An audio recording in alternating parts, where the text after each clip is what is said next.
السلام عليكم ورحمة الله وبركاته. على المودة والخير نلتقي وإياكم، وسؤال فقهي.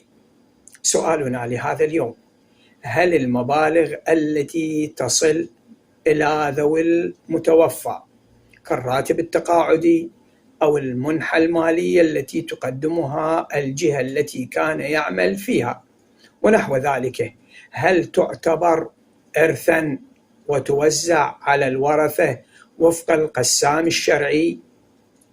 الجواب: ما تدفعه الدولة أو الجهات المختصة لعائلة المتوفى بعد وفاته أو لعائلة المفقود بعد فقده كقطعة أرض أو كراتب تقاعدي أو منحة مالية أو راتب رعاية أو مساعدات عينية وغيرها، فإنها ليست من الميراث ولا تخضع لحساب القسام الشرعي، وإنما يكون الاستحقاق والتوزيع وفق الضوابط الأصولية والقانونية للجهة المانحة.